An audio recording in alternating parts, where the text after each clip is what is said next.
Hello friends, welcome to our channel. तो आज हम देखेंगे अनिका की स्टोरी। वीडियो को लाइक कर दीजिएगा और चैनल को सब्सक्राइब कीजिएगा। ज़्यादा देर न करते आइए वीडियो को स्टार्ट करते हैं। सीक्रेट अंडरग्राउंड मारवा हाउस। कुछ देर बाद अनिका और रोहित अपनी बातें करने के बाद मारवा सीक्रेट अंडरग्राउंड में पहुंचते हैं तो भूमिका बेचैन होकर इधर से उधर टहलती हुई दिखाई देती है। वहीं पर निखिल एक और खड़ा चुपचाप भूमिका को देख रहा था। वहां प्रीति सोफे पर बैठी हुई थी और उन दोनों को ही देख रही थी। जैसे ही भूमिका एक ओर से दूसरी ओर जाती है और फिर दूसरी ओर से मुड़कर पहली तरफ आने लगती है तो उसे अनिका और रोहित एक साथ अंदर आते हुए दिखाई देते हैं। उन दोनों को देखते ही भूमिका के परेशान चेहरे पर एक हल्की सी मुस्कुराहट आ जाती है। भूमिका का मुस्कुराता हुआ चेहरा देखकर निखिल और प्रीति भी उसी ओर देखने लगते हैं। जैसे ही रोहित और अनिका उसके करीब आते हैं वह झट से रोहित का हाथ पकड़ लेती है और कहती है, मैं तुम्हें बता नहीं सकती कि तुम दोनों को इस वक्त अपनी आंखों के सामने देखकर मुझे कैसा लग रहा है। यह कहने के बाद वह रोहित का चेहरा अपने हाथ में थोड़ा सा घुमाते हुए उसके घाव को देखने लगती है। रोहित कोई भी प्रतिक्रिया नहीं देता और अपनी गर्दन को दूसरी तरफ करके चुपचाप खड़ा रहता है। ऊपर से देखकर इस बात का अनुमान कोई नहीं लगा सकता था कि बीती रात उस गर्दन पर क्या बीती थी। अब भूमिका अनिका को गले लगा लेती है और कहती है, यह अपने आप में कितनी बड़ी तसल्ली है कि मेरी भाभी एक डॉक्टर है। इस तरह की सभी बातें कर लेने के बाद वह सभी सोफे पर बैठ जाते हैं। उसके बाद अनिका प्रीति से कहती है, तुम हॉस्पिटल गई थी कुछ खास प्रकार की जांचों के लिए, क्या तुम्हारा काम पूरा हो गया या नहीं? अनिका की बात सुनते ही प्रीति सहम जाती है और सिर्फ हाँ में अपनी गर्दन हिला देती है। इसके तुरंत बाद प्रीति भूमिका की तरफ देखने लगती है। अनिका से झूठ बोलना प्रीति के बस की बात नहीं थी, लेकिन बिना भूमिका की इजाजत के इस बात पर मुंह खोलना भी प्रीति के लिए ठीक नहीं था, क्योंकि यह काम उसने भूमिका के कहने पर ही तो किया था। साथ ही उसे अनिका से इस बात को छुपा कर रखने की हिदायत भी दी गई थी। इस बात को छुपाने का भूमिका का कोई खास उद्देश्य तो नहीं था, वह सिर्फ अनिका को किसी भी तकलीफ में नहीं देखना चाहती थी, इसलिए अब भूमिका ने इस बात को छुपाना ही बेहतर समझा। अब परिस्थिति को संभालते हुए भूमिका कहती है, मुझे शक था कि दमयंती देवी ने अपने आप को बचाने के लिए बाकी की औरतों की तरह इन्हें भी अपनी इच्छा से सुलाने का कोई ना कोई बंदोबस्त जरूर किया होगा। मेरे कहने का मतलब है कि मैं जानना चाहती थी कि कहीं इनके वर्ल्ड में कुछ ऐसा ना हो जो बेवक्त ही उनकी जान ले ले। ये सुनकर अनिका पूछती है, फिर क्या कुछ मिला तुम्हें? अब प्रीति जवाब देती है, नहीं अनिका दी, इनके वर्ल्ड में ऐसा कुछ भी नहीं है, सब कुछ सामान्य है। अब अनिका प्रीति से कहती है, ये जानने के लिए तुम्हें हॉस्पिटल जाने की जरूरत नहीं थी। रिसर्च तुम यहीं पर भी रहकर अपनी इसी लैब में कर सकती थी। अगर कोई इक्विपमेंट खराब हो गया है तो कह देती या नया ऑर्डर कर लेती। ऐसी जरूरतें तुम्हें पड़ती ही रहेगी। इस तरह किस किस काम के लिए तुम हॉस्पिटल जाओगी? ये सब सुनकर अब प्रीति से कोई नया जवाब नहीं बनता। तब भूमिका कहती है, मैंने ही कहा था कि ये हॉस्पिटल चली जाए और वहाँ पर किसी भरोसेमंद असिस्टेंट या डॉक्टर के साथ मिलकर इसे जल्द से जल्द पूरा करे। यहाँ इसकी हेल्प कौन करता? अब प्रीति भूमिका की बात पर सहमति देते हुए एक बार फिर से अपनी गर्दन हाँ में हिला देती है। अनिका भूमिका की तरफ देखती है और कहती है, अभी तक मेरे लिए यह सब एकदम सामान्य बात थी, लेकिन तुम्हारी बातों से साफ पता चल रहा है कि तुम दोनों मिलकर कुछ और पता लगाने की कोशिश कर रही हो। साफ साफ कहो कि बात क्या है? फिर हल्की नाराजगी दिखाते हुए भूमिका अनिका से कहती है, इतना तेज होना भी जरूरी नहीं होता। पहले तुम ये बताओ कि तुम्हें हर बात पता कैसे चल जाती है? इस पर अनिका कोई जवाब नहीं देती और सिर्फ प्रीति और भूमिका की तरफ देखती रहती है कि अब वो दोनों क्या बोलेंगी। अनिका की नज़रों से बचने के लिए प्रीति अपनी गर्दन नीचे कर लेती है और जैसे ही उसे अनिका दिखाई नहीं दे रही हो तो मानो वह भी अनिका के सामने से गायब हो गई हो। अब भूमिका जवाब देती है, दरअसल मेरे कहने पर प्रीति ने उन दोनों का डीएनए टेस्ट किया है, जिससे यह पता चला है कि वे दोनों बहनें नहीं हैं। फिर 2 सेकंड रुककर कुछ सोचते हुए आगे कहती है, यह एकदम स्पष्ट है कि इन दोनों में से दमयंती देवी के लिए लच्छू ज़्यादा महत्वपूर्ण है, क्योंकि उसकी कैपेबिलिटी निपुण मीना से कहीं ज़्यादा है। लच्छू को प्रोटेक्ट करने के लिए उसने निपुण मीना को मोहरा बनाया है। यूं ही किसी के लिए कोई अपनी जान देने के लिए भला क्यों तैयार होगा? शायद इसलिए निपुण मीना के दिमाग में यह बात डाल दी गई कि वह और लच्छू सगी बहनें हैं, जबकि ऐसा कुछ भी नहीं है। इससे भी ज़्यादा हैरानी की बात तो यह है कि लच्छू को इससे संबंधित किसी भी उलझन में नहीं रखा गया है, पर क्यों? अब प्रीति कहती है, भूमिका दी यह भी तो हो सकता है कि निपुण मीना यह बात ना जानती हो, लेकिन लच्छू यह बात जानती हो कि निपुण मीना उसकी बहन नहीं है, लेकिन उसे अपनी सगी बहन समझती हो, ताकि जरूरत पड़ने पर वह निपुण मीना का अपने तरीके से इस्तेमाल कर सके। यहाँ पर इमोशनल फूल निपुण मीना को बनाया गया है, लच्छू को नहीं। अब अनिका अपना हाथ सोफे की बैक रेस्ट की तरफ ले जाती है और फिर हल्के से मुस्कुरा कर कहती है, होने को तो कुछ भी हो सकता है कि लच्छू ही निपुण मीना हो और निपुण मीना लच्छू हो। यह सुनकर निखिल और भूमिका एक दूसरे को देखने लगते हैं। अब अनिका आगे कहती है, फिलहाल तुम दोनों जितना जल्दी हो सके इन सब चीजों से ऊपर उठ जाओ। इतना कहने के बाद अनिका फिर से खामोश हो जाती है।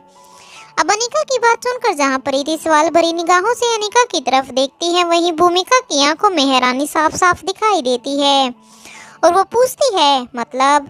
अब अनिका जवाब देती है, मतलब यह है कि इन तीनों का मारवा हाउस में वक्त पूरा हो चुका है। अनिका फिर से चुप हो जाती है। भूमिका से यह सस्पेंस बर्दाश्त नहीं होता और वह कुछ झुंझलाते हुए कहती है, क्या तुम पूरी बात एक बार में बता सकती हो? वक्त पूरा हो गया है मतलब? क्या हम उन्हें मारवा हाउस से कहीं और शिफ्ट करने वाले हैं, या वह दोनों अपनी जिंदगी की अंतिम सांसें मारवा हाउस में पूरी करने वाली है? भूमिका की बात सुनकर अब अनिका जवाब देते हैं, दोनों नहीं, वह तीनों। इसके बाद अनिका निखिल की तरफ देखती है और कहती है, मुझे पूरा यकीन है कि आज शाम से पहले उनका संदेश हम तक पहुंच जाएगा। तुम्हें अलर्ट रहना होगा। वह हर हाल में इन तीनों को हासिल करने की कोशिश करेंगे। अब निखिल बदले में जवाब देता है, जी मैडम। इसके बाद अनिका भूमिका की तरफ देखती है और कहती है, दमयंती देवी अब इन्हें और ज़्यादा वक्त तक यहाँ नहीं रहने देगी। जैसा कि सौम्या का कहना है कि वह दमयंती देवी के लिए बहुत ही महत्वपूर्ण है। इसके बाद अनिका फिर एक पल के लिए चुप हो जाती है और कुछ सोचकर दोबारा कहती है, बात सिर्फ यह नहीं है कि यह तीनों उनके लिए कितनी महत्वपूर्ण है, बात यह है कि सौम्या उसे बचपन से जानती है, इसलिए हमें इस बात पर यकीन कर लेना चाहिए कि उसका अनुमान बिल्कुल सही होगा और उसी के अनुमान के आधार पर हमें आगे की तैयारी भी कर लेनी चाहिए। अब भूमिका पूछती है, क्या अभी भी दमयंती देवी की इतनी हिम्मत है कि वह मारवा हाउस की तरफ आंख उठाकर देख सके? अब अनिका मुस्कुराकर जवाब देती है, नहीं, इतनी हिम्मत उसमें पहले भी नहीं थी और अब भी नहीं है। वह ऐसा कुछ नहीं करेगी। अब भूमिका परेशान होते हुए कहती है, तुम पूरी बात एक बार में बताओगी क्या? क्यों बार बार सस्पेंस बनाई जा रही हो? अब अनिका जवाब देती है, नहीं, कुछ सस्पेंस अच्छे होते हैं, तुम्हें इंतजार करना होगा। अब भूमिका जवाब देती है, लेकिन तुम्हारे सस्पेंस हमेशा खतरनाक होते हैं या फिर बड़े ही भारी शौक। फिर एक पल तक खामोशी छाई रहती है। फिर आगे भूमिका कहती है, चलो ठीक है, सस्पेंस या शौक जो तो हम बाद में देख लेंगे, लेकिन फिलहाल जब हमें यह पता होगा कि आगे क्या होने वाला है तब हम आगे की तैयारी करेंगे। अगर कुछ और नहीं बताना चाहती हो तो यही बता दो कि आगे के लिए क्या तैयारी करनी है। अब अनिका कोई भी जवाब नहीं देती और वो फिर से कुछ सोचने लगती है। तब रोहित अनिका से पूछता है, क्या तुम सच में इन्हें दमयंती देवी को लौटा दोगी? अनिका जवाब देती है, हम कितनी भी ईमानदारी से इन्हें वापस करने की कोशिश करें, लेकिन दमयंती देवी अपनी हरकतों से बाज नहीं आएगी। वह कोई ना कोई ऐसा दाव जरूर खेलेगी जिसका फायदा उठाकर हमें इन तीनों को वहां पहुंचने से पहले ही खत्म करने का मौका मिल जाएगा। अब भूमिका अनिका की बात को पूरा करते हुए आगे कहती है, और अगर दमयंती देवी मौका नहीं देगी तो हमें वह मौका बनाना होगा। तुम यही कहना चाहती हो ना? अनिका जवाब देती है, हाँ बिल्कुल सही, और यही हमारी तैयारी है जो तुम्हें करनी है। अब भूमिका जवाब देती है, तैयारी तो हम तब करेंगे जब हमें यह पता हो कि किन शर्तों पर हम उन्हें वापस भेज रहे हैं। मैं बिल्कुल भी समझ नहीं पा रही हूँ कि जब पूरी बात ही नहीं मालूम तो आगे की चाल कैसे सोची जाए।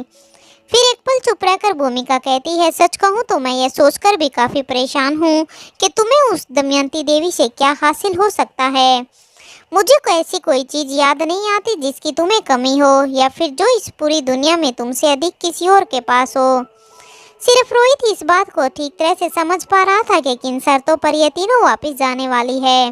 वह यह भी अच्छी तरह से जानता था कि यह बराबरी का सौदा नहीं है। निका को दमयंती देवी से जो चाहिए था उसके बदले में वह 3 गुना दमयंती देवी को अदा करने वाली है। अनिका चाहती तो साफ साफ शब्दों में कह सकती थी कि वह आकाश के बदले में यह सौदा करेगी, लेकिन जब तक आकाश उसे वापस नहीं मिल जाता तब तक वह खुलकर इस सच के बारे में किसी को कुछ नहीं बताना उचित समझती। अब अनिका भूमिका की कंफ्यूजन को दूर करने के लिए कहती है, तुम बस इतना समझ लो कि हम में से जिसकी जो क्षमता है उसे धार देकर हम सभी दमयंती देवी का सामना करने वाले हैं। हमें बस यह कोशिश करनी है कि हमें किसी भी तरह से जान की हानि ना झेलनी पड़े और दमयंती व उसके साथियों में से कोई वापस जिंदा न जाने पाए। इस सौदे के दौरान इन 3 नमूनों के बदले हमें हमारे काम की एक चीज मिलेगी, वह बेहद ही महत्वपूर्ण है जिसे सुरक्षित हमें वापस लेकर आना है। ठीक इसी वक्त चिराग मेहता यहाँ पहुँच जाता है। सबसे पहले अनिका की निगाह चिराग पर पड़ती है। उसे लगता है कि वह जरूर रोहित से मिलने आया होगा। चिराग उनके करीब पहुँचने के बाद सभी को गुड मॉर्निंग विश करता है और फिर चिंतित स्वर में रोहित से कहता है, सर अब आपकी तबीयत कैसी है? रोहित जवाब देता है, चिराग मैं ठीक हूँ, चिंता की कोई बात नहीं है, जल्दी ही यह घाव भर जाएगा। अब चिराग रोहित से कहता है, सर अनिका मैडम के भाई आकाश गुलेरिया का पर्सनल वकील विक्की उनसे मिलना चाहता है। ये सुनकर अनिका हैरानी से चिराग की तरफ देखती है, फिर एक कदम धीमी आवाज में मानो खुद से ही कहती है, विक्की? रोहित तुरंत अनिका से पूछता है, क्या यह वही है? अनिका बदले में गर्दन हाँ में हिला देती है और उसके बाद रोहित और अनिका दोनों एक दूसरे की तरफ देखते हैं, मानो एक दूसरे से पूछ रहे हो कि अभी से क्या काम आ गया। फिर कुछ सोचकर अनिका कहती है, उसे अगले हफ्ते किसी ठीक वक्त पर बुला लो, मेरे पास अभी उससे मिलने का वक्त नहीं है। चिराग कहता है, मैडम उसका कहना है कि उसे कोई बहुत ज़रूरी बात बतानी है। उसने कहा है कि मैं आपसे कहूं कि जिसका आप इंतज़ार कर रही हैं वह सूचना उसी के पास है। अब रोहित और अनिका एक बार फिर से एक दूसरे की तरफ देखने लगते हैं, क्योंकि उन्हें भी ये अंदाज़ा नहीं था कि वो दमयंती देवी की बात कर रहा होगा। तो इस स्टोरी का नेक्स्ट एपिसोड मैं कल अपलोड करूँगा। तब तक बने रहिए हमारे साथ और चैनल को सब्सक्राइब कर लीजिएगा। Thank you.